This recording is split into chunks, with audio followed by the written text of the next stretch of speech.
इस लेक्चर के अंदर हम प्रॉपर वेबसाइट डिज़ाइनिंग को स्टार्ट करेंगे। एचटीएमएल, सीएसएस और bootstrap through out the course हम यूज़ कर रहे हैं। उसके थ्रू हम डिफरेंट प्रोजेक्ट्स बनाएँगे और बड़ी डिटेल में हमने छोटी से छोटी चीज़ पढ़नी है और at the end of this course आप एक प्रोफेशनल वेबसाइट डिज़ाइनर बन जाएँगे। हर चीज़ आपको आइडिया होगा कि कैसे यूज़ करनी है और कैसे हम वेबसाइट डिज़ाइन कर सकते हैं, इन तमाम चीज़ों को यूज़ करते हुए।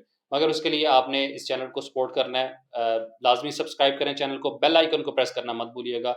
जितना ज़्यादा सपोर्ट कर सकते हैं इस चैनल को सपोर्ट करें। अडोप्ट ड्रीमव्यूअर को डाउनलोड करने के लिए हम क्या करेंगे कि हम theeducation.net की वेबसाइट पे जाएँगे और सबसे पहले हमने उसमें रजिस्ट्रेशन करनी है। साइन अप का बटन आपको नज़र आ रहा है, साइन अप करें। अगर आपने ऑलरेडी रजिस्टर्ड नहीं किया हुआ, प्रॉपर ईमेल और आप पासवर्ड दीजिएगा और उसको आपने याद रखना है ताकि अगर आपने दोबारा लॉगिन करना हो तो आप वही ईमेल और पासवर्ड यूज़ करेंगे। साइन इन के बटन पे क्लिक करेंगे और आपने यहाँ पर अपनी ईमेल देनी है और ईमेल दे के आपने इसको लॉगिन कर लेना है। मैं इसको ईमेल पासवर्ड दिया और मैं लॉगिन हो गया। फिर आपके पास जैसे ही आप ईमेल पासवर्ड देंगे तो आपके पास डैशबोर्ड का ऊपर हेडर में ऑप्शन आ जाएगी। डैशबोर्ड पे जब आप क्लिक करेंगे तो आपके पास एक पेज ओपन होगा जिसमें आपको डाउनलोड सॉफ्टवेयर्स की यहाँ पे ऑप्शन आ रही है। देखिए यहाँ पे डाउनलोड अडोप्ट ड्रीमव्यूअर यूज़ आप विंडो वर्ज़न डाउनलोड कर सकते हैं। इसी तरह अडोप्ट ड्रीमव्यूअर का मैक वर्ज़न आप डाउनलोड कर सकते हैं। फ़ोटोशॉप को आप डाउनलोड कर सकते हैं। ये सारे अभी सॉफ्टवेयर हैं। जैसे-जैसे हम कोर्स लॉन्च करते जाएँगे, आफ्टर इफेक्ट का कोर्स लॉन्च करना है, आगे हमने प्रीमियम प्रो का लॉन्च करना है। इसी तरह जो भी हम लारावेल आगे कोर्स आएँगे, तो उनसे रिलेटेड जो भी चीज़ें होंगी, कोई सॉफ्टवेयर डाउनलोड करना होगा, आपको यहाँ पे मिल जाएगा। तो जैसे-जैसे कोर्स लॉन्च होते जाएँगे, सॉफ्टवेयर आपको यहाँ पे मिलते जाएँगे। उसके बाद हमने क्या करना है, इसको डाउनलोड करने के बाद आपने अपने सिस्टम में इंस्टॉल कर लेना है। कोई भी प्रॉब्लम आती है, आपने कमेंट्स में मुझसे पूछ लेना है। दूसरा ये कि अगर ये क्योंकि ये सॉफ्टवेयर जो है थोड़ा हैवी है, अडोब ड्रीमव्यूअर जो है थोड़ा हैवी है, हो सकता है आपके सिस्टम में प्रॉब्लम करे, तो उसके लिए मैंने पहले 2 लेक्चर के अंदर विजुअल स्टूडियो कोड को एक्सप्लेन किया, जो एक लाइट वेट सॉफ्टवेयर है और बहुत अच्छा सॉफ्टवेयर है। उसमें ये तमाम चीज़ें जो हम थ्रू आउट द कोर्स ड्रीमव्यूअर में करेंगे, वही मैंने उसमें एक्सप्लेन कर दी हुई हैं। ऊपर आई आइकन में इस यूट्यूब के जो भी आप वीडियो देख रहे हैं, इसके ऊपर आई आइकन में आपको लिंक शो हो रहा है, आप उस पे क्लिक करेंगे और उसको आप देखें, इंस्टॉल करें, अगर आप उसको यूज़ करना चाहते हैं। तो मैंने बड़ी डिटेल में एक्सप्लेन किया, अगर फिर भी उसमें भी कोई प्रॉब्लम है, तो वहाँ पे कमेंट करें ताकि मैं आपको एक्सप्लेन कर सकूँ, हम अपने प्रॉब्लम को सॉल्व कर सकें। तो अब जो है आगे हम लेक्चर स्टार्ट कर रहे हैं और उसके अंदर मैं प्रॉपर्ली फ़ोल्डर कैसे बनाना है और किस तरह से ड्रीमव्यूअर को हमने यूज़ करना है, बड़ा बेसिक लेवल से स्टार्ट कर रहा हूँ। देखिए उन लेक्चर को और कोई भी प्रॉब्लम हो मुझसे आप पूछ सकते हैं। इसी लेक्चर के अंदर हम स्टार्ट कर रहे हैं अगला स्टेप जो कि हम फ़ोल्डर क्रिएशन उसके बाद मैं थोड़ा-सा ड्रीमव्यूअर के बारे में आपको बताऊँगा। चलें लेक्चर की तरफ मूव करते हैं। आज के लेक्चर के अंदर हम फ़ोल्डर क्रिएट करेंगे। फ़ोल्डर क्रिएट करते हैं, सबसे पहले मैं न्यू फ़ोल्डर पे क्लिक करूँगा। मैं तरीका अपने आप अपना फ़ोल्डर क्रिएट करेगा, विंडोज़ यूज़र्स अपने तरीके से फ़ोल्डर क्रिएट करते होंगे। फ़ोल्डर क्रिएट करके मैं इसको नाम दे देता हूँ वेबसाइट का, ठीक है? मैं इस फ़ोल्डर को नाम दे देता हूँ वेबसाइट का। वेबसाइट का नाम दे दिया और इस फ़ोल्डर को ओपन करता हूँ और इसके अंदर एक और मैं फ़ोल्डर क्रिएट करता हूँ जिसको मैं नाम दे दूँगा इमेजेस का। ये मैं फ़ोल्डर क्यों क्रिएट कर रहा हूँ कि मैं इसके अंदर जितनी भी इमेजेस उस डिज़ाइन से रिलेटेड होंगी वो इस फ़ोल्डर के अंदर रखूँगा।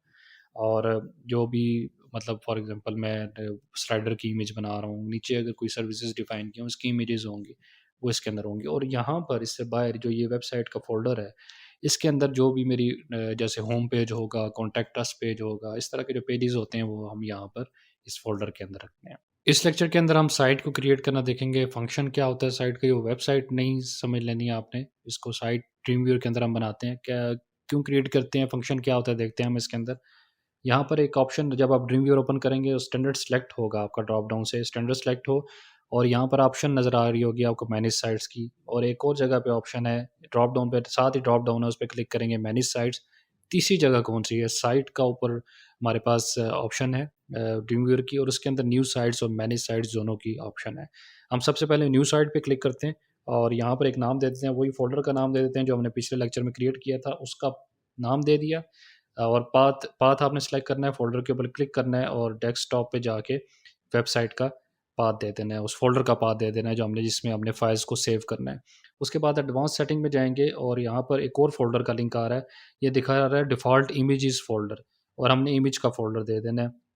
दोनों चीज़ें हमने इसलिए करनी है कि ड्रीमव्यूअर को हमने वो भी पाथ दे देना है जहाँ पर हम अपनी फ़ाइल सेव करेंगे जिसके अंदर हम एचटीएमएल, सीएसएस का कोड लिखेंगे और इमेजेस का फ़ोल्डर जिसमें हम इमेजेस को सेव करेंगे, हमने उसका भी लिंक दे देना है ड्रीमव्यूअर को ताकि उसको पता हो ये दोनों चीज़ें कहाँ पड़ी होंगी। सेव पे क्लिक करेंगे, हमारी साइट क्रिएट हो जाएगी, आपको राइट साइड पे शो होना शुरू हो जाएगा। अब इसका फ़ायदा क्या है?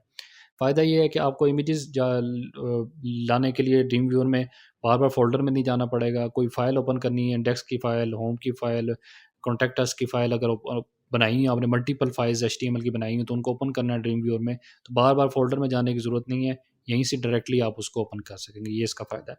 अब मैनेज साइट्स, अब मैनेज साइट्स का क्या फंक्शन था, मैनेज साइट पे क्लिक करते हैं, जो यहाँ से ऊपर से भी मैनेज साइट्स की ऑप्शन आ रही थी।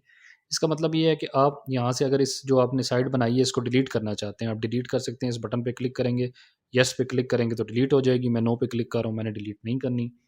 और न्यू साइट मतलब आप इस आपकी और भी वेबसाइट पे डिज़ाइन पे काम कर रहे हैं, तो ये नहीं है कि आपने एक डिज़ाइन बना दिया तो आप और नहीं बना सकते। आप और डिज़ाइन बनाएँगे, मतलब और फ़ोल्डर्स बनाएँगे और उन फ़ोल्डर का नाम लिखते हैं, उसी तरह उसको अटैच करेंगे ड्रीमव्यूअर के साथ, तो उसको जब क्रिएट करेंगे तो उसके नीचे आ जाएगा।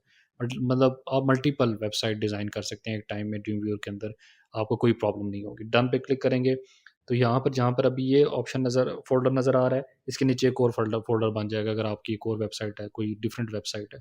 इसी तरह 5-6 पे काम कर रहे हैं, तो वो 5-6 यहाँ पे जितनी मर्ज़ी बनाएँगे आती जाएँगी। बस आपने करना क्या है, जो ओपन है उसको इस तरह क्लिक करके क्लोज़ कर लेना है।